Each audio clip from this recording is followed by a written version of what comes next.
여러분 안녕하십니까? 시사쇼 이것이 정치다의 윤정호입니다. 대장동 일당 중에 한 명인 남욱 변호사가 2021년 유동규 전 본부장으로부터 이재명 민주당 대표의 대선 경선 자금 명목으로 20억 원을 요구받았다고 증언했습니다. 법정에서 한 겁니다. 또 김용 전 민주연구원 부원장이 유동규 전 본부장으로부터 불법 정치 자금을 받아가는 현장도 봤다고 그 상황을 구체적으로 묘사했습니다. 역시 법정에서 한 이야기인데요. 자, 이런 가운데 민주당이 탄핵설과 관련한 한동훈 법무부 장관의 행보에 의도가 있는 것 같다. 이렇게 날선 비판을 이어가고 있습니다. 한동훈 장관을 둘러싼 공방 계속되는 분위기인데요. 정치권 이슈들 전문가들과 바로 짚어보도록 하겠습니다. 어서 오십시오. 네, 오늘 김용 전 민주연구원 부원장에 대한 재판이 있었습니다. 김만배 씨의 돈이 이재명 대표의 대선 후보 경선 자금으로 들어갔을 가능성, 이게 있다. 이런 취지의 증언이 나왔습니다. 자, 관련 영상 먼저 보시겠습니다.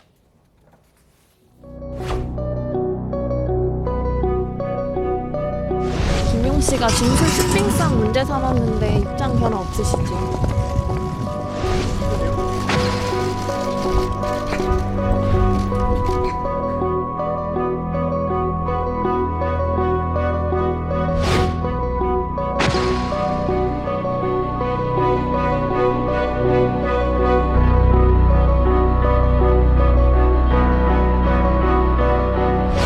궁박한 처지의 관련자들의 바뀐 진술, 번복된 진술 외에 어떤 범죄 증거도 발견할 수 없었습니다.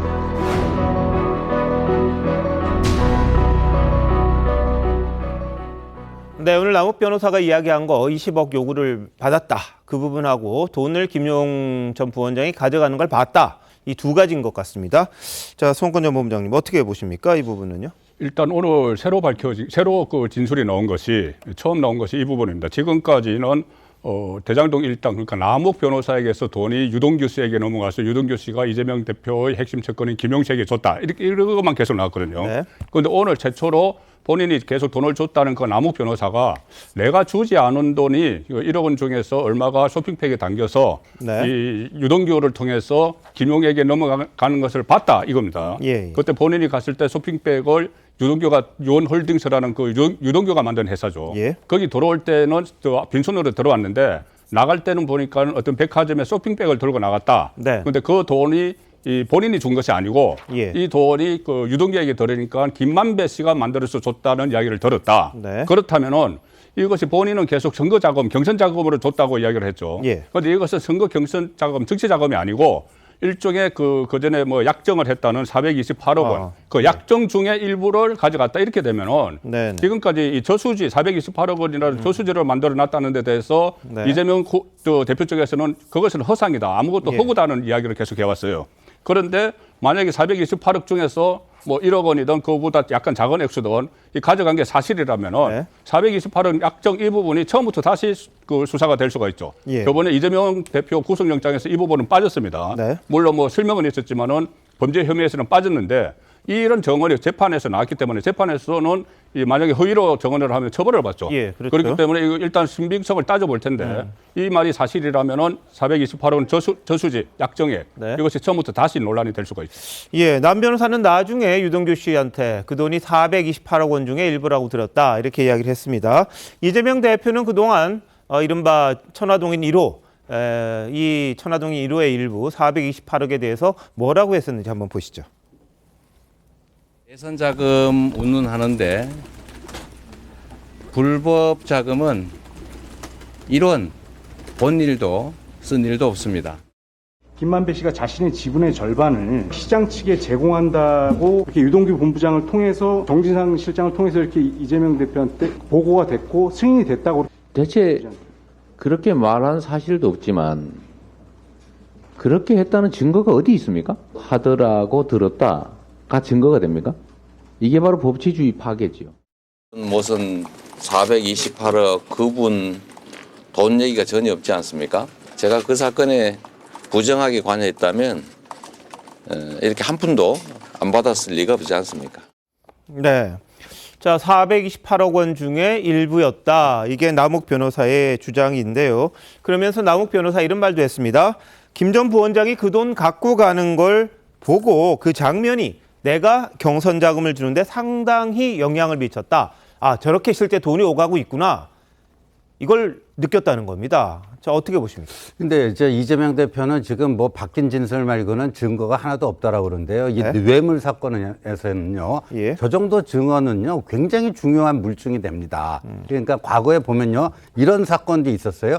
CCTV를 확인해 볼 때 보니까요. 네. 어떤 사람이 들어갈 때는 그 자켓 안쪽 주머니 예. 뭐 들어있는 게 없었는데 나올 때 보니까 거기에 좀 불룩하게 좀 튀어나왔더라. 근데 거기서 뭐 US 달러 100달러짜리 뭐 수백 장을 찔러준 거다. 뭐 네. 이런 것들인데, 그러니까 들어갈 때는 이제 양복 자켓이 좀 홀쭉했는데 나올 때 보니까 약간 불룩하더라. 그게 이제 유죄 증거로 채택이 돼서 뭐 예. 한 적도 있어요. 근데 저거는 무슨 회색 무늬에다 현대백화점 그 쇼핑백이다. 아주 구체적인 지금 증거가 나온 거 아닙니까? 네. 그리고 사건 순서에 대해서도 정확하게 지금 기억하고 있는 거 아닙니까? 예. 그 다음에 저렇게 돈이 거래되는 걸 보고 나서 이제 남욱 씨가 이제 8억 4,700만 원을 만들어서 이제 유동규 씨를 통해서 김영에게 전달한다. 그러니까 앞뒤가 또 이렇게 아귀도 딱딱 맞아 떨어져요. 예. 자, 이승 변호사 어떻게 보셨어요?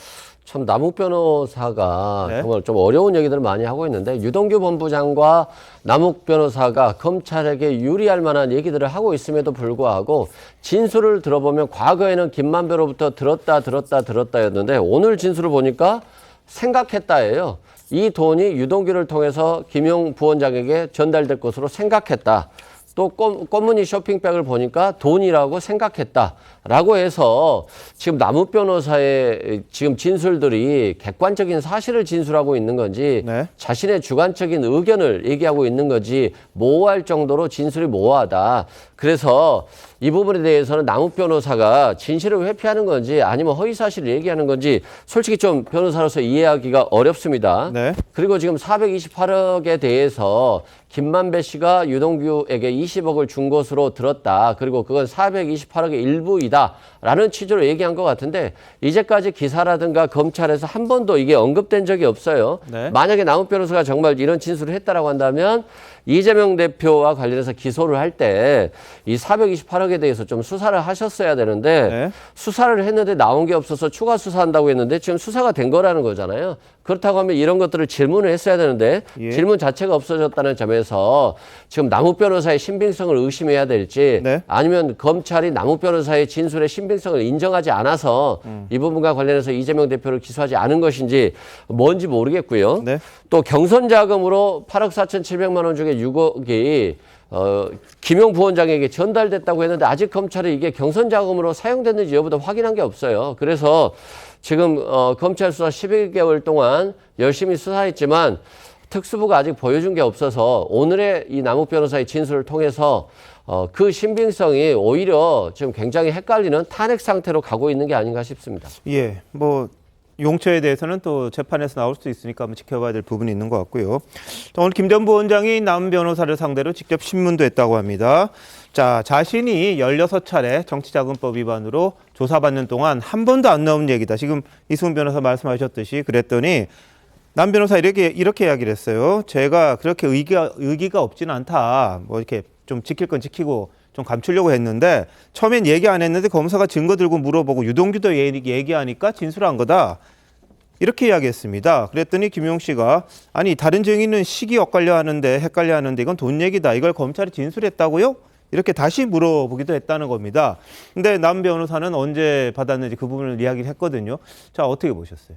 일단 이 남 변호사 같은 경우에는 이러한 얘기를 하게 된 동기에 대해서 구체적으로 네. 진술을 하고 있습니다. 말씀하신 것처럼 검사가 증거를 들고 물어보고 여기에다가 유동규도 얘기를 하니까 내가 이제까지는 나에게서 나간 돈만 얘기를 했는데 김만배에서부터 나와는 다른 자금에 대해서 진술을 했다 이렇게 얘기를 하고 있고요. 그리고 돈 얘기와 관련돼서 다른 사람들은 시기가 엇갈린다라고 하는데 이 남 변호사 같은 경우는 굉장히 구체적으로 예를 들면 그 쇼핑백에 어느 백화점인지까지도 진술을 하고 있어요. 그렇기 때문에 그 당시의 상황 그리고 그리고 본인이 이 얘기를 보고 나서 나도 경선 자금에 관해서 이렇게 돈이 흘러가는구나라고 생각했다는 얘기를 하는 걸 보면 그 당시의 시기에 대해서 기억을 할 수밖에 없는 상황이라 지금 김용 전 부원장 같은 경우에는 어떻게 다른 사람 같은 경우에는 시기를 헷갈리는데 돈 얘기와 관련해서 남욱 변호사는 이것을 기억하냐라고 하는데 네. 남욱 변호사 입장에서 이것을 기억할 수밖에 없는 상황이다 이렇게 볼 수 있어서 네. 아마 새로운 진술이 나왔고 그 진술이 나온 것에 대한 동기가 충분하다 이렇게 보입니다. 예, 저 아까 말씀드렸습니다만 남욱 변호사,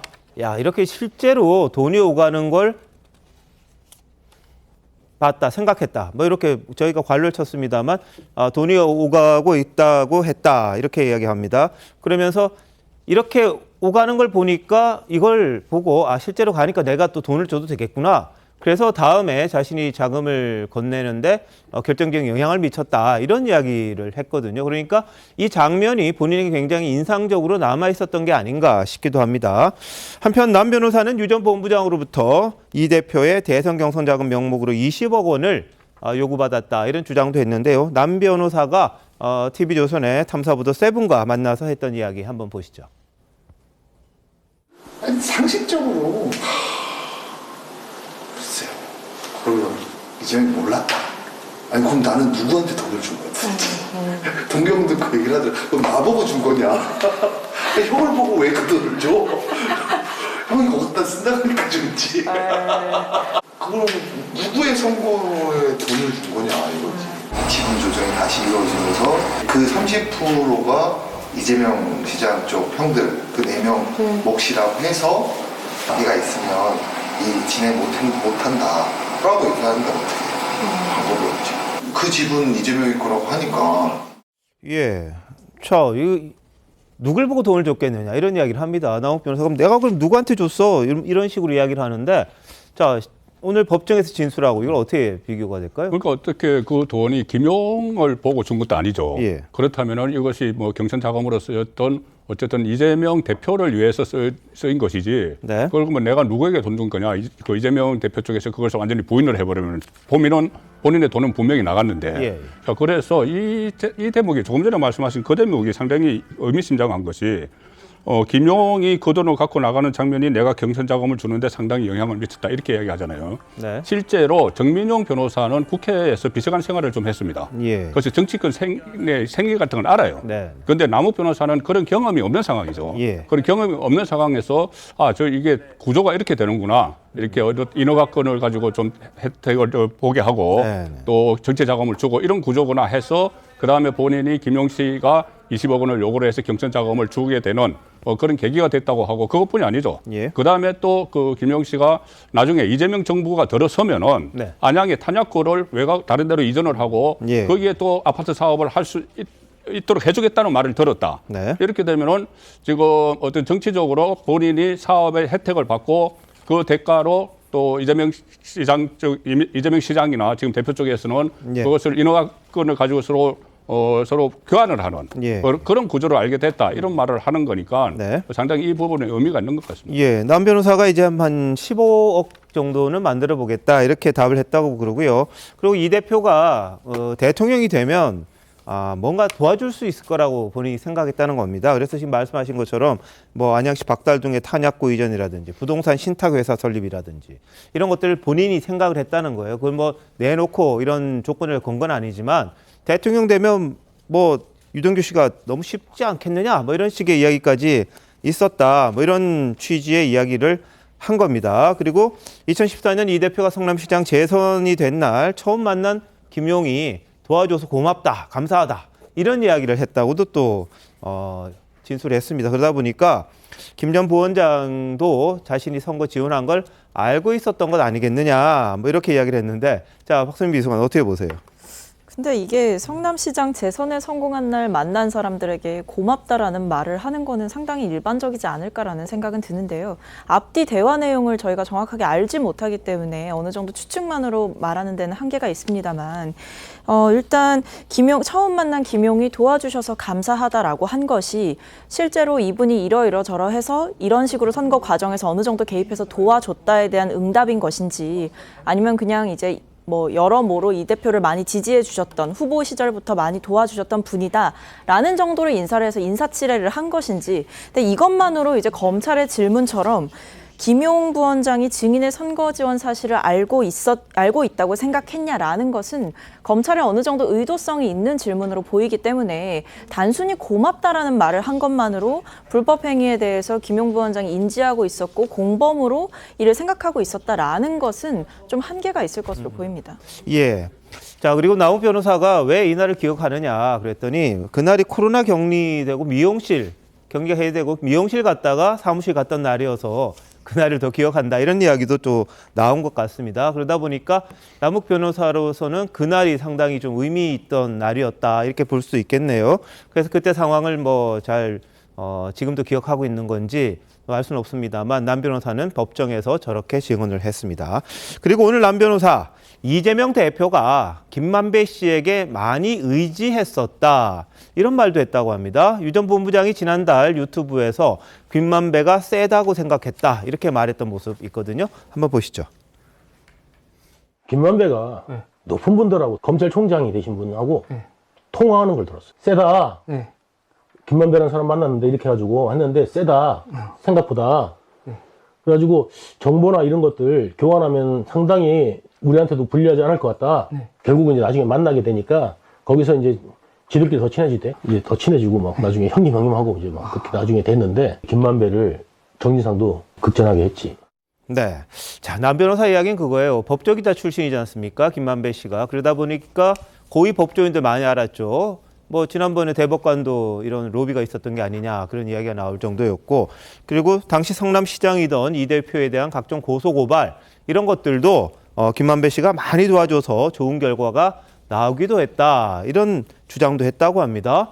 자, 신재호 의원님 어떻게 보세요? 뭐 실제 가능했던 이야기일까요? 그래서 그 대장동 민간 사업자 중에요. 이 김만배 씨는 다른 사람들하고 좀 차원이 다르다고 봅니다. 다른 사람들은 그냥 경제적인 이권을 두고 성남시와 거래를 한 거라고 보면요.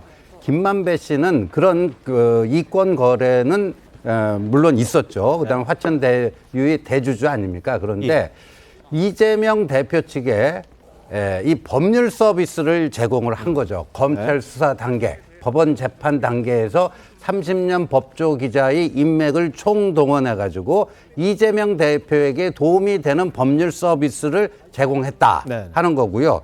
그다음에 이제 또 유동규 씨 증언에 따르면 정치적인 서비스도 제공을 했다. 왜냐하면은 2017년 민주당 대선 후보 경선 과정에서 당시 이재명 후보가 문재인 후보의 아들 문제까지 거론되고 그러면서 이른바 대깨문으로부터 아주 심한 공격을 받았습니다. 그랬을 때 친노 친문에 좀 어른 되는 분이 이재명의 그 뭐라 그럴까 후견인 비슷한 그런 역할을 해주면 이재명 대표가 상당히 탄력을 받지 않겠는가. 그래서 김만배 씨가 자신의 성균관대 선배인 지금 구속되어 있는 이화영 씨에게 부탁해서 이화영 전 의원이 이해찬 전 대표에게 부탁을 해서 그렇게 해서 이제 이해찬 이재명 그 커플이 만들어진 거다. 그러니까 그 되는 날 정진상이 드디어 우리도 정치적 아버지가 생겼다고 굉장히 좋아했다라는 거야. 그러니까 그냥 완전히 그냥 이 김만배는요 이재명 대표 측에 토탈 솔루션 역할을 한 거예요. 알겠습니다. 뭐 모든 걸 해결할 수 있는 해결사 역할이라는 말씀이시죠, 그러니까.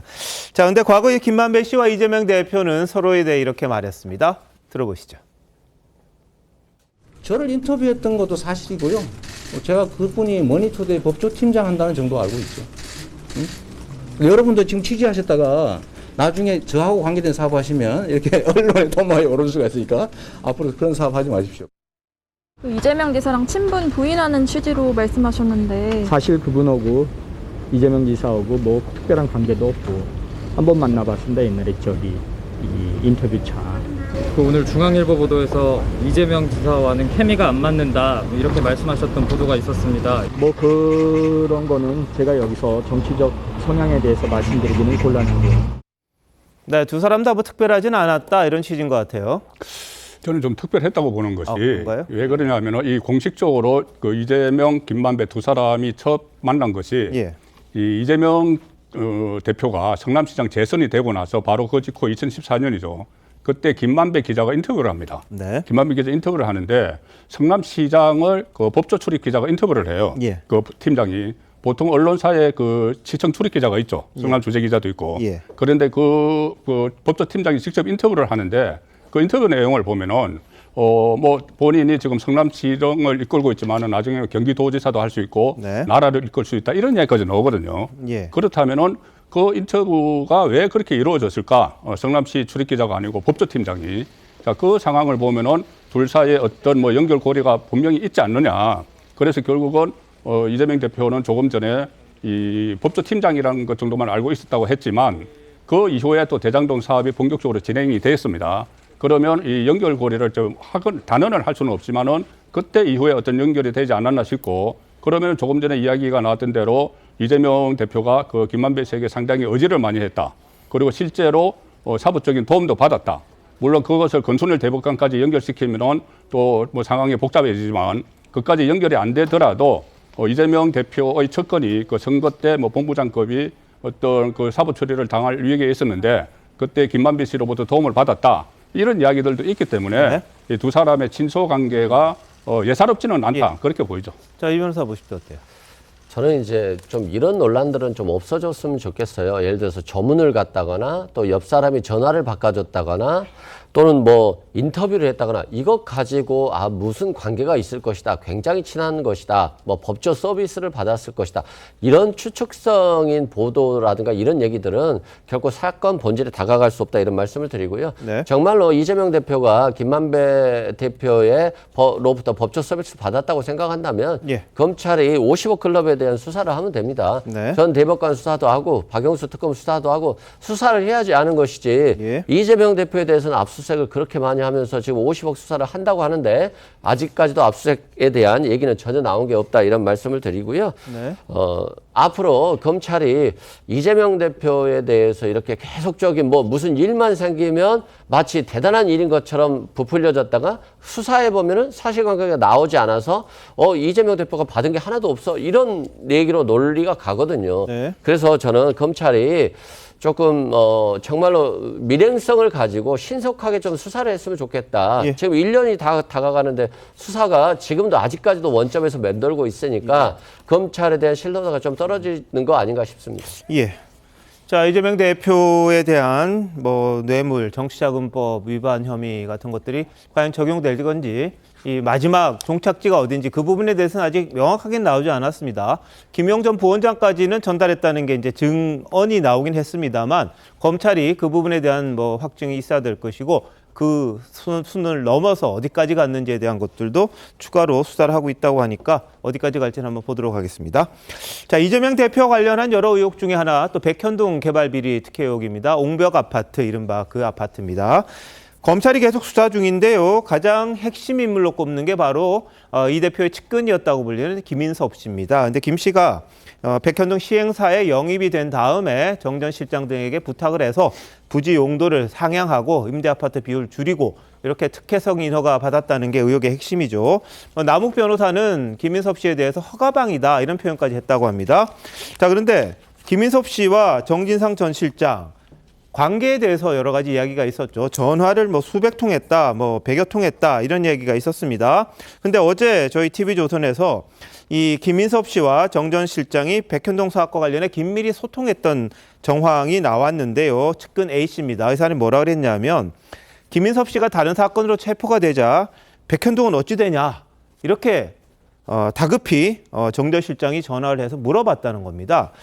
자, 신조 의원님. 네. 김인섭 씨는 정 전 실장하고 뭐 친하지도 않은데 무슨 100차례 통화를 하냐 그랬습니다만 실제 경찰 조사에서 이미 115차례 정도 통화한 게 드러났었거든요. 그렇죠. 그래서 그 김인섭 씨는요, 2006년에 이재명 그 대표가 당시 성남시장 나가고 낙선을 해요. 그때 이제 선대본부장을 했고요.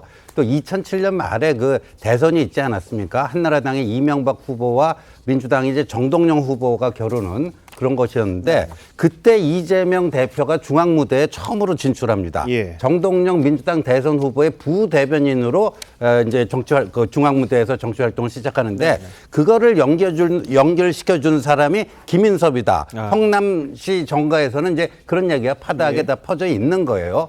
그래서 그리고 김인섭 씨가 운영했던 나로도 횟집, 이 나로도 횟집은요. 좀 이따가 이제 어제 구속영장이 기각된 그분하고도 나오지만 이제 그 김인섭 씨도 고향이 전라남도고 그분도 전라남도고 하고 또 성남시청에 이른바 이제 호남 출신 공무원들이 많기 때문에 그 나로도 횟집이 거의 아지트 비슷했다. 그러니까 이제 남욱 씨도 들은 얘기가 있으니까 김인섭 씨에 대해서 성남에서 가장 센 로비스트고 이른바 허가방이다. 이런 얘기가 나오는 건데 지금 보니까 이제 김인섭 씨하고 이재명 대표 측은 한때 그랬지만 멀어져 가지고 그 사이가 이렇게 일상적인 연락도 주고받지 않았다. 그랬는데 뭐 115차 원은 그 통화 기록에 나왔으니까요. 자, 그래서 이 이재명 대표도 김인섭 씨에 대해서 연락 안 되는 사람이다 이렇게 부인했습니다. 지난번 대선 후보 TV 토론회 한번 보시죠.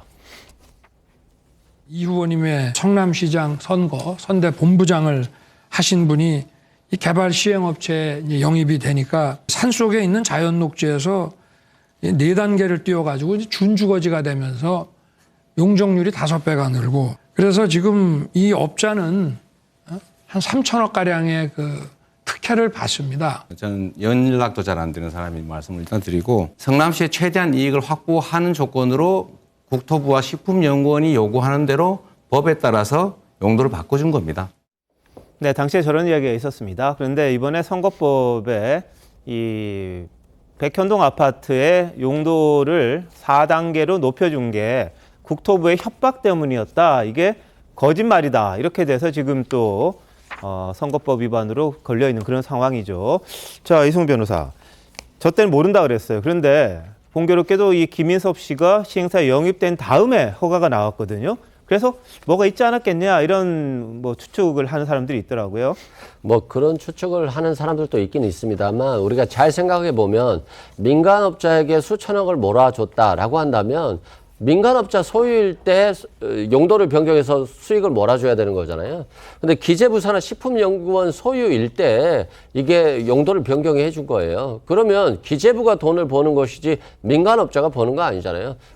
민간업자한테 판 기재부라든가 식품연구원이 또는 국토부가 용도 변경을 해달라고 요구한 것들에 있어서 문제점이 있는가를 다 같이 조사해야 됩니다. 그래서 식품연구원, 국토부, 용도 변경을 요구했던 분야의 그 사람들까지도 수사를 해야지만이 이 사건의 진실이 밝혀지는 것이지 왜 용도 변경 해줬냐고 하면서 이재명 대표만 수사를 하면 이 용도 변경 수사의 실마리가 풀릴 수가 없어요. 그래서 우리가 자꾸 이재명 대표가 민간업자에게 수익을 몰아줬다 하는데 명확히 알아셔야 될 것들은 기재부 소유일 때 용도 변경을 해줬기 때문에 결국 수익은 기재부가 갖는 거예요. 기재부가 민간업자에게 얼마를 팔았느냐는 여기에 대해서 어떤 문제가 있는가를 발생하는 걸 확인해 봐야 된다. 그런데 자꾸 이재명 대표 수사만 하니까 이 사실관계가 자꾸 잘 풀리지 않는 매듭처럼 꼬여 있다 이렇게 말씀드립니다. 예, 근데 시행업체가 이걸 개발해서 거기서 나오는 수익이 이제 본인들의 것이 될 텐데 기재부가 그것과 직접적인 수익 관계가 됩니까? 어떻게 됩니까? 그거는? 그러니까 기재부 소유일 때 용도 변경이 된 상태에서 기재부가 민간업자에 팔았으니까 아무래도 비싼 가격으로 팔 수 있는 거죠. 네, 알겠습니다. 그렇다 손 치더라도 이 시행업체가 3천억 이상 벌었다면은 그 가격과는 상대적으로 더 이렇게 많은 수익을 얻을 수밖에 없던 그런 구조 아닌가 싶기도 합니다. 그래서 기재부가 얼마에 팔았는지보다는 시행업체가 그걸 어떻게 잘 활용해서 돈을 더 많이 벌었느냐 이런 부분이 더 문제가 아닌가 싶긴 한데 어떠세요? 그러니까 시행업체가 3천억 원을 번 것도 중요하지만 그 3천억 원 중에서 그 김인섭 씨가 70억 원을 받기로 했어요. 네. 70억 원을 받기로 하고 35억 원을 받았습니다. 그리고 35억 원을 받은 것 때문에 지금 그 김인섭 씨의 또 핵심 특권이 구속영장이 청구가 되기도 했는데 위정죄와 더불어서 그렇다면 그 김인섭 씨가 누구냐를 봐야죠.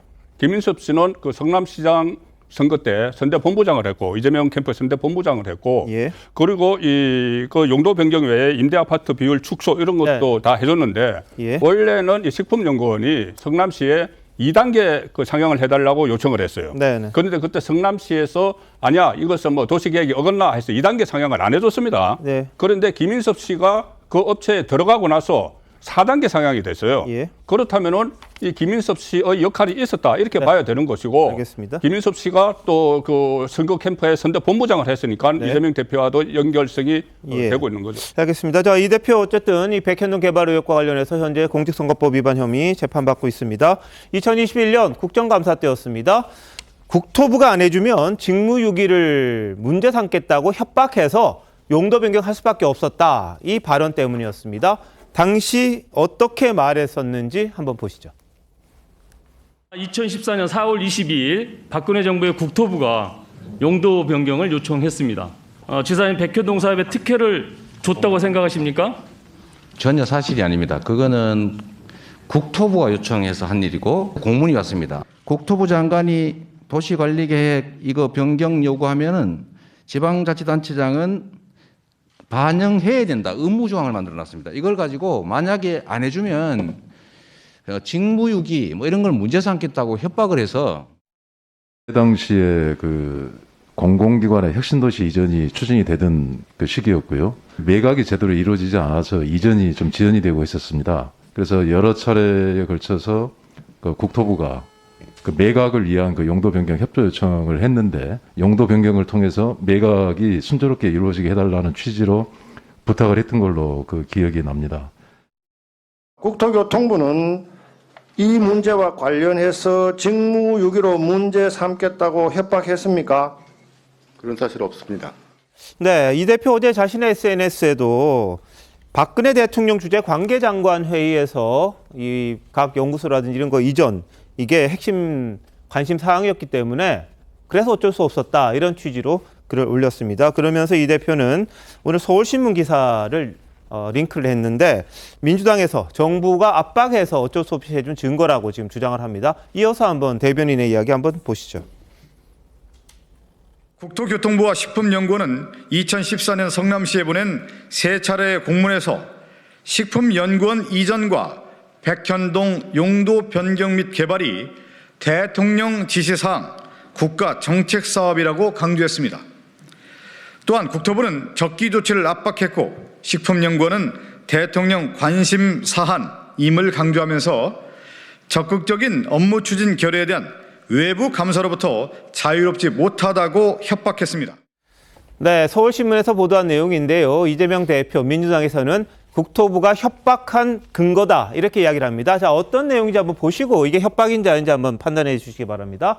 자, 국토부가 2014년에 보낸 공문 보면요. 자, 이렇게 이전 계획 따라서 매각 촉진 위해서 다각적인 방법을 마련하여 지원하고 있다. 종전 부동산의 매각이 적게 이루어질 수 있도록 조치하여 주시기 바란다. 자, 조치하여 주시기 바란다. 이런 내용이 하나 들어있습니다. 다음 한번 보시죠. 두 번째 문건. 자, 식품연구원에서 보낸 건데요.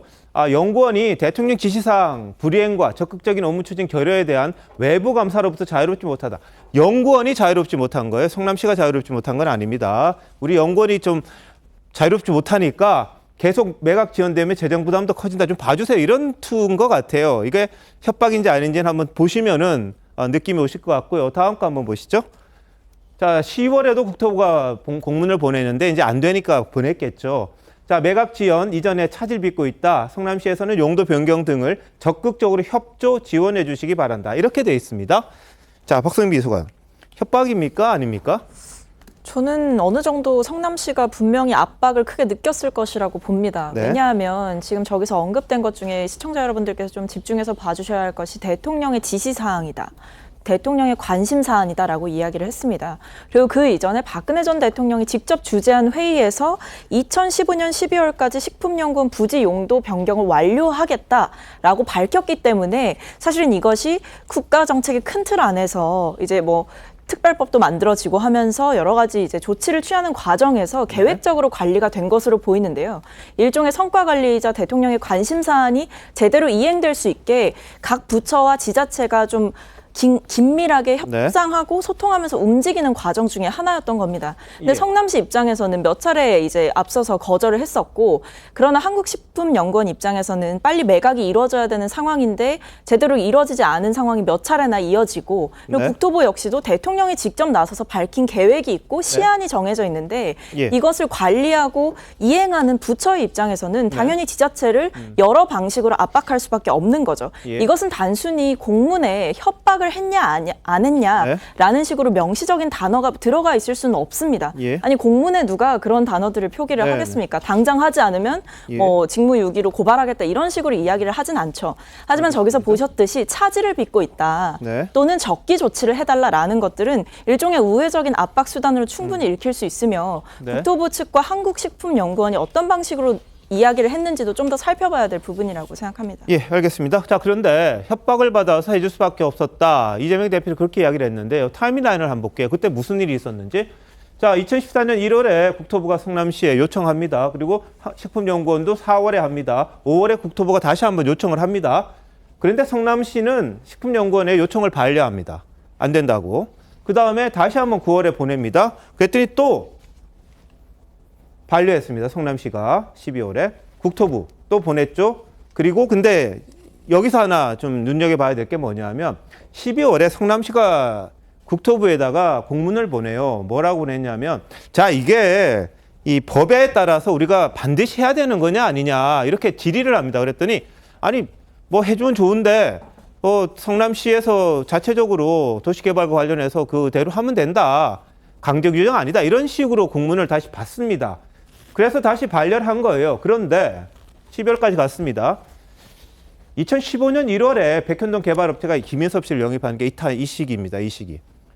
12월까지 안 된다 그랬거든요. 반려했었거든요. 그러다가 3월에 조건부 9개를 조건으로 걸어서 허가를 해줍니다. 용도 변경. 그것도 식품연구원은 2단계 상향만 처음에 요청을 했는데 여기서 4단계까지 상향된 상태로 가는 거예요. 그렇다면 이게 과연 협박이냐. 요청받고 계속 반려하다가 김인섭 씨가 등장한 거 말고는 상황 변화가 없어요. 12월까지 안 된다고 그랬는데 1월에 이 사람 들어온 다음에 3월에 바로 해줍니다. 그럼 이거 어떻게 봐야 됩니까? 최선 변호사. 네, 일단 지금 현재 수사기관 같은 경우에는 김인섭 씨와 관련되어서 지금 보시는 것처럼 3월에 김인섭 씨가 영입되고 나서 4단계로 상향이 된 것이 특혜라고 지금 보고 있습니다. 근데 앞서서 말씀하신 것처럼 과연 이것이 지금 허위사실 공표, 지금 공선법의 허위사실 공표인데 허위사실 공표와 관련되어서는 지금 이재명 대표 같은 경우에는 본인이 하려고 했던 게 아니다. 본인이 어떠한 사기업에 대해서 어떠한 이익을 주려고 했던 게 아니라 지금 국토교통부에서 협박을 받았기 때문에 어쩔 수 없이 했던 것이다라고 하는데 협박이라고 하는 것은요. 이것을 거절하지 못하는 상황에 해당돼야 됩니다. 근데 불구하고 말씀하신 것처럼 지금 원희룡 장관 같은 경우에도 28개 지자체에 협조 공문을 보냈고 그 당시에 국토교통부 장관도 도움 요청을 했다라고 얘기를 하고 있어요. 그 얘기는 보시는 것처럼 2번이나 거절을 했던 것이고요. 거절을 했다가 지금 1월에서 3월 불과 2달 사이에 김인섭 씨가 영입되고 나서 4단계 상향 조정을 했습니다. 그렇기 때문에 이런 것을 봤을 때에는 과연 이재명 대표 얘기하는 것처럼 과연 이재명 대표가 국토교통부의 협박을 받아서 어쩔 수 없이 이러한 식품연구원의 용도 변경을 받아들일 수밖에 없었는가와 관련돼서는 굉장히 상식적이지 않다라는 생각이 들 수밖에 없습니다. 자, 지난해 원희룡 국토부 장관도 국토부는 협박범이 아니다 이러면서 관련 의혹을 조목조목 짚기도 했습니다. 한번 들어보실까요? 2014년에 국토부에서 성남시뿐만 아니라 28개 지자체에 대해서 협조 공문을 보냅니다. 이재명 지사는 이게 협박이다 이렇게 주장을 합니다. 공문이 성남시 같은 경우 2번이 나갔는데요. 여기에 대해서 성남시 공무원들이 국토부에다가 공식적으로 질의를 합니다. 우리가 꼭 따라야 되느냐. 이렇게 질문을 하니까 국토부가 정식 공문을 보냅니다. 이것은 법적인 구속력이 있는 게 아니고 국가의 정책에 따라서 지방 공공 이전에 대한 협조를 요청하는 것이니 마음에 안 들면 알아서 하시라. 공문이 그걸로 끝납니다. 국토부는 협박범이 아닙니다. 네, 원장관 저렇게 이재명 대표의 주장을 반박을 했습니다. 성남시가 이제 의무조항 혁신도시법에 따른 것인지 물어봤던 그런 공문이 있고요. 거기에 대해서 국토부는 성남시가 알아서 자체 판단하라 이런 취지의 내용을 돌려보냅니다. 어떻게 보십니까? 원희룡 장관 말도 맞죠. 뭐 공문으로 협박하겠습니까? 협박할 수 없는 거잖아요. 근데 계속적으로 공문을 보내면 이하 자치단체장 같은 경우는 압박을 받을 수 있는 거예요. 그래서 내가 압박을 받았다, 협박을 받았다. 그래서 이걸 해줄 수밖에 없었다. 이런 것들은 주관적인 표현이거든요. 이재명 대표가 다소 과한 표현일 수는 있지만 이런 주관적 표현까지도 허위사실 공표죄로 재단한다고 한다면 이제는 과장된 표현을 정치적인 수사를 할 수 없는 거예요. 그래서 이게 과장됐거나 이렇다 할지라도 이건 개인의 주관적인 표현일 뿐인데 이것까지도 허위사실 공표죄로 검찰이 재단한다고 하는 것은 굉장히 부적절하다 이런 생각이 들고요. 공문으로는 이런 협박을 하진 않지만 전화나 면담을 통해서 지금 매각이 안 되면 지금 이거 유찰이 되면 국가 재정적으로 굉장히 부담이 돼요. 우리 공공기관 이전해야 되는데 이전할 수 없어요. 라고 하면서 담당 과장이라든가 담당 팀장한테는 굉장히 압박을 줄 수도 있거든요. 그리고 이게 이재명 대표한테 보고가 되면 당연히 그 압박감이 위로 올라가는 것이에요. 다소 과장된 표현만으로 허위사실 공표죄로 주관적인 표현을 재단하는 것들은 결국 정치적인 표현의 자유에 있어서 굉장히 부적절하다 이런 생각이 듭니다. 알겠습니다. 근데 정치적 표현의 자유하고 거짓말의 자유는 다른 것이죠. 그러니까 거짓말할 자유는 없어요. 그 거짓말할 수는 있죠. 그러나 거기에 따른 책임을 져야 되는 거고요. 이거는 저는 그렇게 봐요. 만약에 국토부의 협박에 의해서 했다면요. 이재명 대표 왜 가만히 있습니까? 그 당시에 그 협박을 했던 국토부를 고소고발해야죠. 그 협박죄로 하거나 하다못해 직권남용죄로 뭐 고소고발을 해야 되는데 그거 못하잖아요. 그 잘못했다는 또 무고죄로 또 처벌받으니까 네네. 그런 거 아닌가 싶고요. 그다음에 이 사건 순서로 봐도 그렇고요. 이 백현동은요. 용도 4단계 그 수직 상승도 있지만요. 원래 이게 임대주택 100%입니다. 그 날 때도. 근데 나중에 90%를 일반 분양을 할 수 있게 해줬어요. 이건 도대체 그럼 그것도 국토부의 협박에 의한 겁니까? 뭡니까? 네. 그러니까 지금 검찰에서 이 토건 비리의 아주 그 종합 백화점이다 하는 얘기가 바로 그런 것 때문에 그렇고요. 용적률도 또 올려주고 뭐 등등 하여간 이게 혜택이 뭐 한두 가지가 아닙니다. 국토부 산하기관에 공문을 보냈으면 이건 지시 공문이 되는 거죠. 그럼 압박을 느껴요. 이거 지시대로 안 하면은 불이익을 받겠구나. 협박이라는 이야기를 할 수가 있죠. 그런데 행정부인 국토부가 지방자치단체인 성남시에 보낸 공문입니다. 성남시에 그거는 협조 공문이죠. 지시하는 거 아니고 협조 공문이고 조금 전에도 협조라는 이야기가 계속 나왔고 만약에 이 협조 공문을 보냈는데 28개 보냈는데 성남시 같은 경우는 여당 지자체장이 아니고 민주당 지방자치단체장이에요. 그럼 민주당 지방자치단체장이 만약에 협박을 느꼈다면 조금 전에 말씀하신 대로 그때 문제를 제기를 했겠죠. 그리고 굳이 주지 않아도 되는 이 공문이라는 것을 다시 확인을 했지 않습니까? 국토부에. 그렇게 해서 그때는 국토부 때문에 이 국토부의 말을 듣고 용도 변경을 안 해줬는데 대신 김인섭 씨가 들어가고 나서 그 직후에 용도 변경이 됐다는 건 충분히 합리적 의심을 할 수 있는 대목이죠. 예, 알겠습니다. 자, 이 부분 조사가 계속되고 있는 상황이고요. 특히 이와 관련된 인물이 또 한 사람 지금 구속영장이 청구됐다가 어제 기각이 되긴 했습니다만 과거 이재명 대표가 자신의 검사 사칭 공직선거법 재판 때 이 위증교사를 했다 이런 의혹이 제기됐습니다. 그런데 이 김인섭 씨의 최측근이라는 A 씨입니다. 이 사람이 검찰 법원에 가서 이 이재명 대표가 당시 관련이 없었다 이런 식의 증언을 함으로써 이게 무죄가 됐다 이런 주장이에요. 그런데 알선 수재가 하나 들어가 있습니다. 알선 수재. 그리고 이 사람이 백현동 개발과도 연관이 돼 있다 이런 이야기들이 지금 나오면서 새로운 인물이 등장을 한 겁니다. 자, 이 대표는 당장 검찰의 신작 소설이라고 반발했지만 영장 실질 심사 어제 받으러 A 씨가 등장을 했습니다. 이 대표의 이야기와 같이 한번 보시죠. 증인 출석 당시에 이재명 대표에게 어떻게 증언해달라 요청 받으신 거 있나요? 백현동 부지 용도 상향 관련 35억 수수 맞습니까? 미래가공 사진 장비 업체에 납품 청탁한 거 맞으세요? 저 혹시 이재명 대표한테 어떤 얘기 들었는지 어떤 증언해달라고 부탁 받으셨는지 당시 통화 내용에 어떤 대화 오고 갔는지 그 백현동 사건 관련해서 지금 조사 또 다른 신작 소설을 시작하는 모양인데 그래도 기초적인 사실은 좀 확인하고 하시는 게 좋겠습니다. 네, 저희 TV조선이 어제 또 단독으로 전해드린 내용 뭐냐면 이 A씨가 저희 취재진을 만났습니다. 당시 이 대표 측 변호인이 자신을 찾아왔는데 미리 답변 내용을 준비했다 이런 주장입니다. 자, 최선미 변호사 이거 어떻게 봐야 됩니까?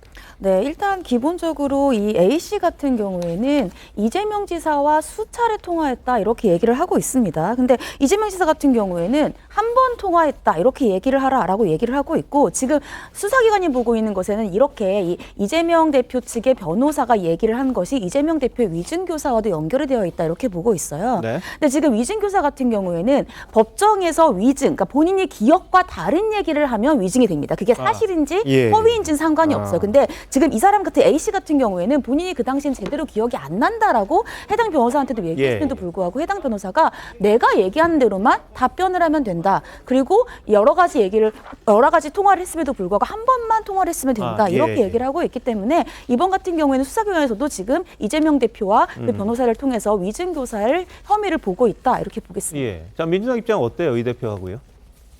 글쎄요, 이 부분에 대해서는 뭐 정확하게 입장이 나온 바를 제가 아직 확인하지는 못했는데 일단 그 위증교사를 시켰다라고 하는 것 자체에서는 부인하고 있는 상황이죠.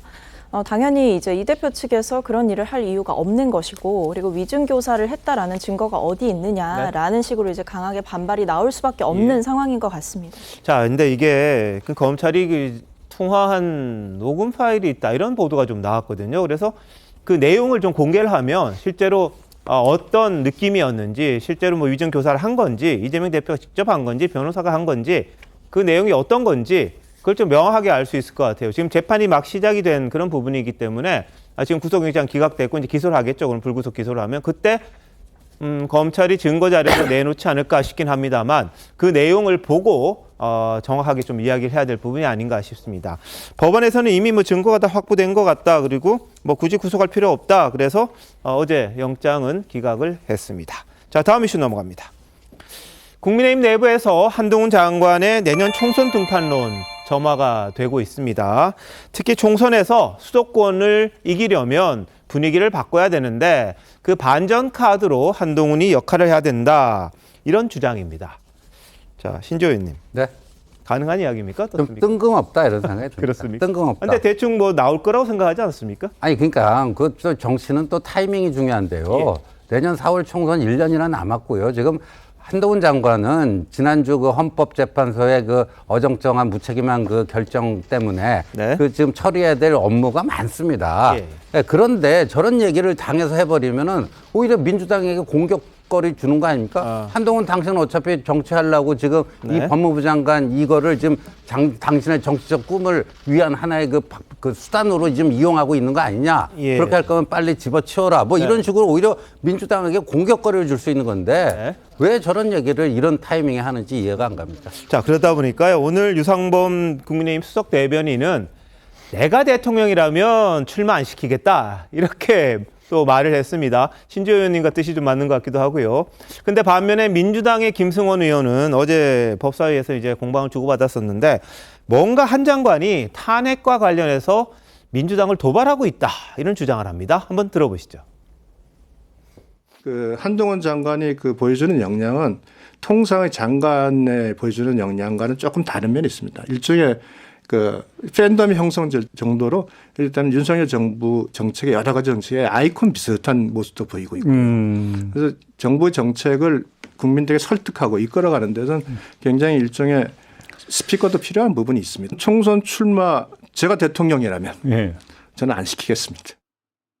헌재에서의 그 실패를 본인의 탄핵 문제로 프레임 전환을 시켜서 지금 국민들의 관심을 자꾸 호도하고 있다라는 생각이 들고요. 도발로 좀 보여지고요. 한동훈 장관은 제가 볼 때는 좀 다음 스텝, 뭐 다른 꿈이 있는 것 같습니다. 아, 이제 정치인의 길을 가겠다는 약간 선포가 아닐까. 네. 자, 여권에서는 좀 조심스러워하는 분위기고 민주당에서는 이제 나오려고 하는 모양이다. 이렇게 또 이야기를 하는데 어떻게 보셨어요? 어제 그 여의도 연구원 신임 원장으로 임명된 박수영 의원이 아주 구체적으로 이야기를 했죠. 이것은 꼭 나가야 된다는 식으로 하고 또 심지어 수도권 대책위 본부장을 맡아야 된다는 이야기까지 했는데 여의도 연구원은 실제로 선거할 때 공천의 전 단계 밑거름을 짜는데요. 그렇죠. 그런데 원장이 그런 말을 했는데 저는 가능성이 충분히 있다고 보는 것이 4월 되면은 총선 D-1년입니다. 과거에도 역대 정부에서도 총선 D-1년이 되면은 선거에 나갈 사람들을 다 교체를 해줬어요. 개각을 했습니다. 그렇죠. 문재인 정부 때도 했고 이명박 예. 정부 때도 다 했어요. 그러면 4월에 개각이 되면 자연스럽게 나오죠. 나오면서 그때 지금 현재 내각에 들어가 있는 권영세나 원희룡, 박진 이렇게 출마를 할 사람들과 같이 나올 가능성이 높다. 예. 그래서 저는 워낙 요즘 또 국민의힘 지지율이 그 바닥세를 긋고 있으니까 그 총선 이대로 가면은 윤석열 대통령이 그런 말을 했지 않습니까? 만약에 총선에서 지면은 나는 식물 대통령이 된다. 이런 말을 했기 때문에 아마 그 좀 믿을 만한 인물 한동훈 법무부 장관의 정계 진출에 대해서 반대하지도 않을 걸로 저는 보고 그것이 또 총선 D-1년이고 예. 지금 개각 수요도 있으니까 네. 자연스럽게 정치권으로 진입할 걸로 봅니다. 자, 근데 한동훈 장관 어제 민주당 의원들 상대로 조금 더 물러서지 않았습니다. 어제 모습 한번 보시죠. 2020년 5월 달에 선거법 관련한 헌법재판소 판결이 있었습니다. 그때도 여기에 대해서 헌재가 사실 똑같은 판단을 했거든요. 저는 그러면 앞으로도 계속 이렇게 위장탈당해서 입법하시겠다는 제 질문에 말씀인지 답을 묻고 좀 싶습니다. 해주시죠. 제가 지금 드린 게 답입니다. 그건 답이 아니죠. 동문서답이죠. 의원이 원하시는 대로 말해드려야 되는 건가요? 그건 아니죠. 위장탈당에 대한 판단이 있지는 않았어요. 그게 어떻게 같은 사안입니까? 패스트트랙 관련한 헌법재판소 결정문 읽어보십시오. 읽어봐 주시면 제가 듣겠습니다. 그거 너무 길어서 내가 여기서 다 어떻게 읽습니까? 한동훈 장관 본인의 동의 여부는 하나도 안 중요합니다. 그렇죠? 아니요, 국민들이 이 그건 안 결정을 중요하잖아요. 어떻게 보는지가 중요하지 왜 중요하지 않겠습니까? 제 판단이 이렇게 달려들 게 아니고 아니요, 그 시행령은 적법합니다. 그렇기 때문에 그렇게 말씀드린 것이고 그 적법한 것을 다시 되돌리려는 좀 이유가 합시다. 뭔지 물은 겁니다. 예? 그 원래 그렇게 말을 예. 자, 어제 뭐 한 장관 거의 투사처럼 민주당 의원들과 공방을 벌였습니다. 자, 이승 변호사 어떻게 보셨어요? 저는 한동훈 장관이 만약에 정치에 출마해서 수도권 선거를 이끈다고 한다면 민주당 입장에서는 땡큐라고 생각을 해요. 왜냐하면 정치라고 하는 게 어떤 확증 편향을 가지고 정치를 하면 패배할 위험이 굉장히 높거든요. 한동훈 장관은 뭐 아직 재판받기도 전인 피고인들한테, 피의자들한테 유죄 추정의 확증 편향을 갖고 있잖아요. 이건 아직 검사로서의 자세를 아직도 가지고 있다. 본인이 법무부 장관인지 아직 모르는 거고요. 헌재 결정도 마찬가지입니다. 본인이 나서서 제기했습니다만 결국에는 수사권과 기소권이 검사에게 주어진 권한이 아니라 행정부에 주어진 권한이고 이 행정부에 주어진 권한은 입법부가 법으로서 결정할 수 있다는 거예요. 그래서 검사가 수사권과 기소권을 독점할 필요가 없다는 겁니다. 그렇기 때문에 자신이 헌재 어떤 이런 것들에 대해서 문제 제기를 해서 결과적으로는 검사가 얻은 게 하나도 없어요. 그래서 본인이 실패했음에도 불구하고 너무 자신의 주장만을 계속적으로 일관되게 하고 있기 때문에 상대에 대한 배려라든가 어떤 전략적인 관점이 없다고 생각되고요. 마찬가지입니다. 한동훈 장관 차출론이 나오는 게 20, 30대에 대해서 지지율이 떨어졌다는 거예요. 근데 한동훈 장관이 오면 20, 30대 지지율이 오를까요? 국민의힘이 지지율이 떨어진 건 이준석과 천하람에 대한 공격, 그리고 69시간 노동시간, 또 9.16 한일 외교라는 이런 문제 때문에 지지율이 떨어지는 거고요. 결국 한동훈 장관이 나온다고 해서 해결될 것 같지는 않습니다만 한동훈 장관이 나와주면 뭐 민주당 입장에서는 감사하다 이런 말씀드립니다. 자, 그런데 김남국 의원 같은 경우에 이런 이야기를 했어요. 오늘 SNS에 제 지역구에도 검사 출신이 온다는 소문이 있다. 한 장관 올 수도 있으니까 더 부지런히 다니겠다. 이렇게 또 글을 올리기도 했다고 합니다. 그러니까 지금 다음 총선에 뭐 국민의힘 쪽에서는 검사들이 대거 출마할 것이다. 이런 이야기들이 있잖아요. 그걸 이제 김남국 의원이 약간 빗대서 이야기한 것 같은데, 자, 최단비 변호사 어떻게 보셨어요? 이 김남국 의원의 SNS는요? 일단 김남국 의원 같은 경우에는 예를 들면은 뭐 용산에서 한 30명 정도가 나올 가능성이 있다라든지 뭐 검찰 쪽에서 많은 사람들이 출마할 가능성이 있다. 이러한 이제 민주당 쪽의 뉴스를 근거로 하고 있는 것 같아요. 근데 말씀드렸다시피 아직까지는 지금 총선에서 어느 지역에 누가 갈 것인지가 정해지기에는 굉장히 빠른 시기이고 김남국 의원 같은 경우에는 본인이 한동훈 장관과의 같은 급이라고 얘기를 하고 싶은 것 같아요. 한동훈 장관이 본인의 지역으로 나온다고 했는데 글쎄요, 한동훈 장관이 여기에 나가리라는 것은 한동훈 장관 자체가 지금 총선과 관련돼서 선을 긋고 있기 때문에 김남국 의원이 본인 스스로가 이러한 얘기를 하는 것 자체가 글쎄요, 지금 현재는 너무 빠른 시기가 아닌가라는 생각이 듭니다. 자, 어제 법사위에선 검수완박 법안의 권한쟁의 심판 결과를 두고 이 한 장관과 민주당 의원들 간 치열한 공방이 있었습니다. 자, 박주민 민주당 의원과도 마찬가지였는데요. 박 의원이 제발 좀 답 좀 해달라 이렇게 말할 정도였습니다. 한번 보시죠. 국민의힘 의원님들이 얘기하시는 것처럼 이러한 결정이 일부 민변이나 우리법연구회나 국제법연구회 출신 재판관들에게만 한정된 결정이라고 볼 수 있습니까?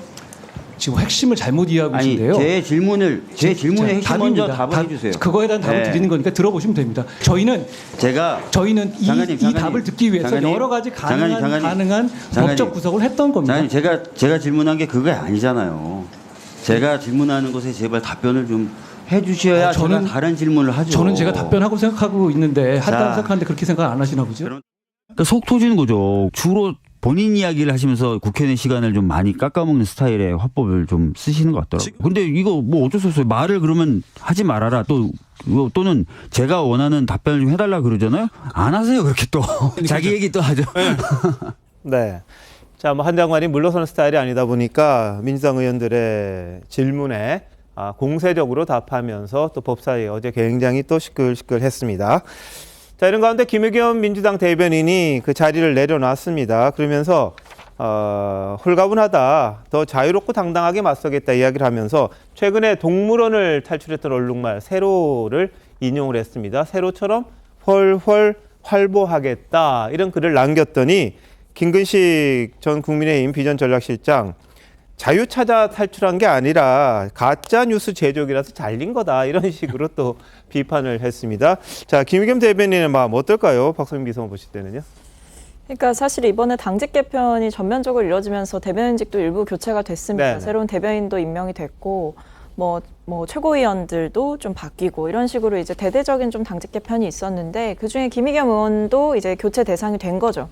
근데 사실 김의겸 의원께서 이제 뭐 자유를 찾아서 뭐 떠난다 이렇게 말씀을 하셨지만 사실은 저는 대변인으로서 그동안 해오셨던 역할에 대해서 좀 고민해 보실 필요는 있을 것 같습니다. 실제로 뭐 이유 대사와 관련한 발언이라든지 이런 부분에 있어서 공식적인 항의가 있었던 것이 사실이고 뭐 청담동 술자리 논란이라든지 이런 부분들은 사실 불필요하게 논란을 빚었던 부분들도 맞거든요. 그렇기 때문에 뭐 약간 이제 징계성으로 당직 개편이 이루어졌냐에 대해서는 뭐 구체적으로 그렇다라고 답변을 드릴 수는 없겠습니다만 어쨌든 본인이 대변인직을 수행하는 과정 중에 잘한 일도 있지만 분명히 과도 있는 것이다. 공과 가가 공존하기 때문에 좀 성찰하실 필요는 있을 것 같다는 생각입니다. 자, 김의겸 의원은 그동안 한동훈 장관을 상대로 여러 가지 의혹을 제기해 왔습니다. 한번 돌아보시죠.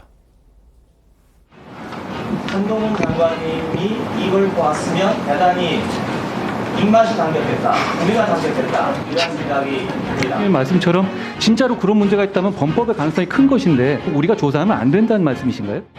의원님, 또 자신 있는 말씀이세요? 의원님, 저는 다 걸게요. 의원님 뭐 거시겠어요? 저는 다 걸게요. 거시는 거 좋아하시잖아요.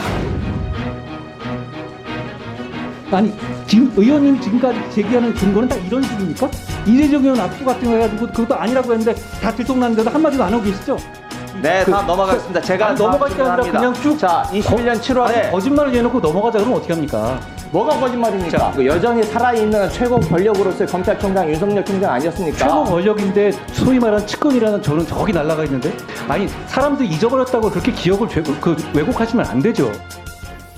네, 김의겸 의원이 이제 이야기한 거 윤석열 대통령 등 관련된 분들에게 심심한 유감을 표한다 그랬고 한동훈 장관에 대해서는 언급을 하지 않았어요. 청담동 술자리 의혹과 관련된 부분이었습니다. 김의겸 의원은 이외에도 여러 가짜 뉴스 논란에 휘말리기도 했습니다. 이어서 한번 보시죠. 이유 대사가 현재 윤석열 정부에서는 대화 채널이 없어서 대응하는 데 한계가 있는 것 같다. 대사가요. 이유 대사는 그런 발언을 하지 않았다고 설명한 바 있습니다. 예. 그럼 양향자 의원도 복당 신청을 했다는 거예요? 복당 신청을 했다가 철회를 했는지 여부는 제가 잘 모르겠습니다. 하여튼 그런데 지금 애초에는 신청을 한 걸로 얻게 돼 있습니다. 복당 신청 철회를 했었습니다. 네. 실수라면 그에 대해서 조치를 하시고 만약에 이게 고의라면 반성하시라.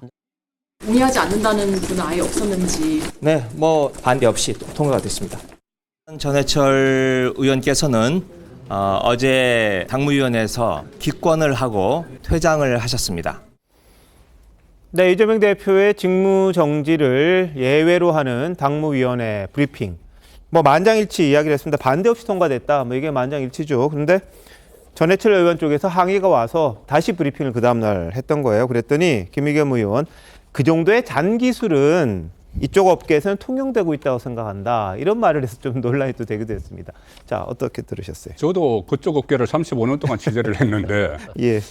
저런 장기술이 통용된다. 저는 처음 듣는 이야기입니다. 일종의 없었던 것을 거짓으로 꾸며낸 거잖아요. 네. 그러다가 만장일치로 통과를 했다고 했는데 같은 당 안에 전해철 의원이 문제 제기를 해서 다시 수정을 한 겁니다. 예. 그러니까 이것은 같은 당 안에서조차 저렇게 이 어떤 거짓 브리핑을 하고 유일하게 사과한 것이 국제 문제가 될 것 같으니까 EU 대사 발언을 사과를 했어요. 정정을 했어요. 다른 건 거의 사과도 하지 않았습니다. 예. 그런 상황에서 저는 걱정되는 것이 조금 전에 세로를 언론말 세로 이야기를 했는데 네. 세로가 마취총을 맞은 이유는 사고가 날까 봐 마취총을 맞은 거예요. 예. 어떤 다른 사고가 날까 봐. 네. 그럼 세로처럼 홀홀 다니면서 자유롭게 하겠다. 그 본인의 이야기는 여태까지 대변인직에 있었기 때문에 당직에 있었기 때문에 할 말을 제대로 못했다는 이야기로 들려요. 지금부터 더 많이 하겠다는 이야기로 들리거든요. 그런데 사실은 대변인직에 있으면서 대변인 직함을 이용해서 가짜 뉴스 같은 것도 뭐 만들어내고 뭐 청담동 이야기도 하고 다 대변인 직함을 가지고 했지 않습니까? 네. 그리고 또 면책특권을 이용해서 국회의원 자격을 가지고 청담동 이야기도 뭐 그 국정감사장에서 하고 했죠. 그런데 대변인 시절에 그렇게 했는데 이제 대변인을 던지니까 더 자유롭게 한번 해보겠다고 하면은 네. 사고가 날 가능성이 있죠. 예. 자, 이 변호사는 어떻게 보시죠? 저는 뭐 이런 부분에 있어서 뭐 잔기술 이런 얘기들 잘못한 거죠. 이런 얘기들을 한다는 건 잘못됐다고 생각되고요. 국회의원이라고 하는 것은 헌법기관으로서 국민을 대표하잖아요. 민주당을 대표하는 대변인이기도 하지만 국민을 대표하는 또 대변인이기 때문에 잔기술 이런 표현들은 부적절했다. 또 당무위원회 브리핑에 있어서도 거의 만장일치 수준에 가까운 다수가 직무 정지를 반대했었습니다만 그럼에도 불구하고 반대 의견은 있는 것이고 소수 의견이지만 그것들을 그대로 알려주는 것이 대변인의 역할이라고 보여지고요. 이런 점에서 김의겸 의원께서 이제 대변인직을 좀 내려놓았으니까 다음에는 또 국민들께 또 좋은 모습 보여줬으면 좋겠습니다.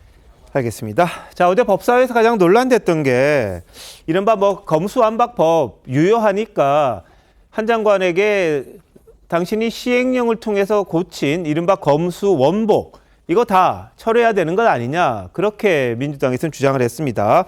그랬더니 한 장관이 왜 깡패 수사 못하게 하느냐 이렇게 항변을 했어요. 어제 한번 모습 보시죠. 시행령을 좀 바꿔야 될 것 같은데 그 점에 대해서는 어떻게 생각하십니까? 저는 왜 도대체 깡패, 마약, 무고, 위증 수사를 못하게 되돌려야 한다는지 그 이유를 오히려 묻고 싶습니다. 이걸 왜 하지 말아야 되는지 저한테 설명해 줄 수 있겠습니까?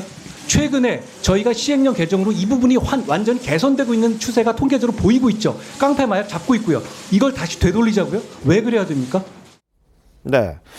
자, 시행령 철회하라는데 왜 깡패 마약 하면 안 되냐 이런 이야기를 했는데 이건 어떤 의미예요? 일단 이 민주당에서는 이 헌재 재판 결정과 관련되어서 이 절차상의 문제는 있지만 결국은 국회에서의 입법권이 있기 때문에 그 권한은 존중하겠다라는 결과를 근거로 얘기를 하고 있습니다. 그러면서 이제 법에 어떠한 그런 목적과 다른 시행령 자체가 문제가 아니냐라고 얘기를 하고 있는데 저는 한동훈 장관이 여기 얘기해서 철회할 공익적인 이유가 있냐. 저 이 공익적인 이유에 좀 초점을 맞추고 싶어요. 지금 이번 같은 경우에는 지금 이 법이 물론 지금 거대 야당, 과반이 있는 야당에서의 통과 때문에 법이 되었지만 과연 이 검수 안박과 관련돼서 검찰의 수사권을 완전히 박탈하는 이 법이 국민들에게 어느 정도로 도움이 되고 있는가. 일단 일반적인 국민 같은 경우에는 이러한 검수 안박과 관련된 법이 되고 나서 원래는 한 6개월에서 1년 정도로 되어 있는 절차 같은 경우가 훨씬 더 많아졌고요. 올라갔다 검찰 올라갔다 경찰 내렸다 많이 되고 있거든요. 이렇기 때문에 오히려 저는 이 한동훈 장관이 이러한 것이 과연 어떠한 공익적인 목적이 있느냐에 더 이 방점이 찍혀 있다는 생각이 듭니다. 박 비서관 보실 때 어때요? 검수 원복 잘못된 겁니까? 어떻게? 저는 일단 한동훈 장관이 사실은 굉장히 이례적으로 현 법무부 장관으로서 권한쟁의 심판을 청구를 했잖아요. 그런데 그 부분에 대해서 헌법재판소의 결론은 각하였습니다. 그러니까 청구할 자격의 요건이 되지 않는다는 거죠. 그리고 헌법재판소에서 또 하나 명시해 준 것은 검사가 가지고 있는 소추권 이런 것들이 행정부 자체에서 애초에 헌법적으로 보장된 불가역적인 성역이 아니라 사실은 입법부에서 뭐 개정을 통해서 바뀔 수 있다. 그러니까 변화의 여지가 있다라는 부분입니다. 근데 이 부분이 사실은 그동안 한동훈 장관이 주장해왔던 헌법에 보장된 권한이다, 권리이다라고 했던 부분을 헌법재판소가 분명히 아니라고 명시를 해준 것이거든요. 그렇다면 이런 부분에 대해서 굳이 헌법소송을 거쳐서 이런 식으로 논란을 빚고 사실은 국회의 입법권을 정면으로 부정하고 있는 이런 행동은 자중하고 사과해야 한다고 생각합니다. 알겠습니다. 자, 국민에게 뭐가 도움이 되는지 그게 가장 중요한 게 아닌가 싶은데 어쨌든 민주당과 한동훈 장관 모든 사안마다 첨예하게 대립하고 있는 그런 상황입니다. 마약 얘기가 나왔으니까 오늘 또 귀국한 사람이 있습니다. 전두환 전 대통령의 손자죠. 손자인데 전우원 씨 입국하자마자 경찰에 체포됐습니다. 마약 혐의 때문인데 한번 보시죠. 저 같은 죄인이 한국에 와서 사죄를 할 수 있는 기회를 주심에 국민 여러분께 정말로 감사드리고 수사받고 나와서 빨리 5.18 단체 유가족분들, 피해자분들께 사과드리고 싶어요. 그 5.18 유족분들께 사과를 결심한 이유가 뭔가요? 죄인이니까요. 가족들 반응은 어떤가요? 저를 미치광이로 몰아가거나 아니면 진심으로 아끼거나 한국에 가지 말라고 하거나 아예 연락이 없거나. 마약 투약 혐의는 인정하시나요? 방송에서 제 죄를 피할 수 없도록 전부 다 보여드렸습니다. 다 제가 마약을 사용한 기록이 있으니까 이거 확인해 보시면 될 거예요. 도착 직후에 광주 가시겠다는 계획 무산됐는데 앞으로 사죄 어떻게 하실 계획이십니까? 조사를 열심히 임하고 제가 벌을 받아야 된다면 받고 그 다음에 가능한 대로 최대한 빨리 광주에 가서 사죄드리고 싶습니다. 네, 자, 이 상황을 어떻게 봐야 됩니까? 일단 뭐 조사를 받고 처벌을 받든지 안 받든지 그 일단 다시 나오겠죠. 나오면은 지금까지 했던 말을 언론이 그냥 잊지 않습니다. 언론이 계속 그 질문을 할 거고 그래서 이 강주에 가서 사죄하는 문제는 그거는 본인이 뭐 할 수도 있고 그건 뭐 감성적인 문제지만은 이 다른 문제들 예를 들어서 본인이 비자금을 전두환 전 대통령이 비자금을 받아서 생활을 했다든가 아니면 비자금이 뭐 엄청나다, 뭐 가족들이 다 나눠 가지고 있다, 뭐 이런 이야기를 한 것들은 그냥 넘어가지지가 않을 거예요. 그것이 이제 사실이든 아니든 그것이 논란거리가 되는 것이죠. 그리고 또 하나 그 아버지가 되는 그 전재용 씨가 미국 시민권을 지금 획득을 하려고 하고 있다. 그런데 전재용 씨가 사실 그 절차 밟고 있다고 했습니다. 그러면은 전직 대통령의 아들이 이 미국 시민권을 갖는다. 이런 부분들에 대해서 논란이 좀 더 앞으로 뭐 확산이 될 것 같아요. 예. 자, 근데 뭐 광주 관련 단체는 언제든지 와라. 조사받고 오면 만나겠다. 사과하는 거 뭐 받아들이겠다. 이런 식으로 이야기합니다. 근데 이 전우원 씨 같은 경우에는 지금 뭐 어떤 상황인지를 모르겠어요. 본인이 어떤 마음에서 했는지 또 여러 가지 자신의 SNS를 통해서 자신이 알고 있는 여러 사람들의 뭐 비리라고 해서 제기했던 게 있습니다. 현역 군인에 대해서도 뭐 장교인 것 같던데 마약을 했다, 뭘 했다 이렇게 해서 뭐 조사하나 마나 뭐 이런 이야기가 있었는데 자, 신조 의원님 이런 것들을 다 따져봐야 되는 겁니까? 아니면 어떻게 해야 되는 겁니까? 그러니까 저 전우원 씨의 그 뭐 유튜브 등에서 한 발언이 어느 정도 실체가 있는지 좀 확인을 해야 될 것 같고요. 특히나 이제 전두환 전 대통령 관련해 갖고는 지금 안 내고 있는 그 것들이 추징금이 있지 않습니까? 그러니까 전우원 씨 얘기 중에 혹시라도 그런 것들이 발견될 수 있다면은 저건 뭐 의미 있는 폭로를 한 거라고 보여지는데 과연 뭐 그 추징을 할 수 있을 정도의 숨겨둔 재산을 발견할 수 있는 유의미한 정보인지조차가 지금 좀 판단하기 좀 힘든 상황입니다. 알겠습니다. 자, 뭐 전우원 씨 뭐 조사받고 나오면 또 이런저런 것들 관련 사항들에 대해서도 또 수사가 있지 않을까 싶습니다. 한편 조국 전 장관의 딸 조민 씨가 오늘 법원에 나왔습니다. 자신이 빨간색 포르쉐를 타고 다닌다 이렇게 거짓 방송을 한 유튜버 가로세로 연구소 재판의 증인으로 본인이 나오겠다 그래서 나온 겁니다. 앞서 조민 씨는 자신과 관련된 허위 보도에 대해서 손해배상 청구 소송을 한 건데요. 자, 한번 목소리 들어보시죠. 병원에 사표를 내고 무료 봉사 활동만 계속하면 굉장히 독립적으로 살고 있는 것 같은데 생활은 어떻게 해요? 그동안 여러 허위 보도가 있었는데 저에 대한 예를 들어서 제가 포르쉐를 몬다든지 아니면은 세브란스 피부과에 찾아가서 뽑아달라고 했다든지 그런 허위 보도에 대한 손해배상 청구 소송이 진행 중에 있습니다. 그 배상금이 조금씩 계속 들어오고 있습니다. 그래서 그때는 제가 가짜뉴스로 인해서 정말 많이 고통을 받았는데 지금 제 생활에 좀 보탬이 되고 있어서. 예, 뭐 지난번에 가로세로 연구소 같은 경우 이 사진 유튜브에 공개하면서 이거 타고 다닌다 이렇게 이야기를 했던 적이 있어요. 이것과 관련해서 소송이 지금 진행 중인데 이승훈 변호사 어떻게 될 것 같으세요? 결과는요? 아마도 이게 뭐 포르쉐를 타고 다닌다, 피부과에 찾아가서 뽑아달라고 했다 이런 것들은 이제 허위 사실이 이미 확인된 거거든요. 예. 그럼에도 불구하고 이제 언론이라든가 SNS 등에서 계속적으로 허위 사실을 유포할 경우에는 허위 사실 적시에 의한 명예훼손이 되고요. 네. 그래서 지금 아마 조민 씨가 변호인을 통해서 고소를 한 것으로 보여지고요. 그래서 고소 취하를 조건으로 뭐 합의금을 받은 것 같습니다. 네. 그래서 아마 오히려 그때 당시에는 고통스러웠지만 지금은 또 이게 생활에 도움이 된다는 웃지 못할 해프닝 같은 얘기들을 하고 있는데요. 개인에 대해서 잘못한 게 있으면 형사처벌은 당연한 것이지만 그 외에 허위 사실을 적시해서 자꾸 SNS 등에 네. 유포하고 댓글 다는 것들은 부적절한 행위라고 보여지고요. 예. 하지 않아야 될 것 같습니다. 맞습니다. 잘못된 건 뭐 가짜 뉴스면 바로잡아야 되는 게 당연한 거고요. 잘못한 게 있으면은 거기에 대한 뭐 잘못을 인정을 하고 다시 고쳐내면 될 것 같은데 가세현 쪽에서는 뭐 혐의 부인하고 있습니다. 문제 발언은 전체 방송 중에 일부밖에 안 된다. 공익 목적이다. 이렇게 이야기를 했는데 재판 결과 지켜보도록 하고요. 오늘 윤석열 대통령이 북한에 대해서 강한 발언을 냈습니다. 무슨 말일까요? 보시죠. 통일부는 앞으로 북한 퍼주기는 중단하고 북한이 핵 개발을 추진하는 상황에서는 단돈 1원도 줄 수 없다는 것을 확실히 하라고 지시했습니다. 대통령은 지난주 대전 현충원에서 열린 서해 수호의 날 행사에서 유가족들이 일본에게는 사과하라고 입버릇처럼 말하는 사람들이 우리 자식을 죽인 북한에 대해서는 사과하라는 얘기를 왜 안 하느냐고 하소연을 했는데 이런 시각이 보편적으로 확산돼야 한다고 말했습니다.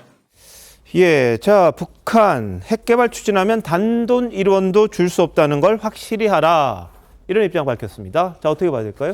그 뭐 당연한 얘기를 다시 한번 좀 강조를 한 건데, 네. 그리고 이제 전 정부와 좀 다른 접근을 하겠다라는 것을 좀 분명히 좀 천명을 한 것 같습니다. 여하튼 북한하고의 관계 개선을 위해서 하여간 북한이 원하는 것들을 인센티브를 좀 제공하고 뭐 하려고 했던 거. 최근에 이제 쌍방울 대북 불법 송금 사건도 그와 유사한 거 아니겠습니까? 그래서 그런 것들은 오히려 남북 관계의 정상화를 해치는 것이다. 당장 지금 남북 관계가 바로 개선되지 않더라도 그런 원칙은 지켜나가고 원칙이 지켜지는 관계 개선만이 의미가 있다. 이런 거라고 봐야 될 것 같습니다. 자, 어떻게 보여요? 글쎄 뭐 최근에 북한의 도발이 상당히 수위가 높아진 것은 사실이죠. 그리고 실제로 대한민국 국민들을 상당히 위협하고 있는 행위들이 계속 지속되고 있는 만큼 북한에 어느 정도 강경하게 대응할 필요성은 있어 보입니다. 하지만 고민해야 할 점은 결국에 북한의 도발에 대해서 강력하게 비판하고 응징할 부분은 있겠지만 결과적으로 대한민국 국민으로서 고민해야 할 부분은 지금 한반도의 긴장이 굉장히 높아지고 있는 상황 속에서 위협을 느낄 사람들은 결국 국민이거든요. 강경한 노선을 선택했을 때에 그에 따르는 대가도 분명히 있는 것이다라는 점에 대한 고민이 있는가 이 점은 좀 묻고 싶습니다. 알겠습니다.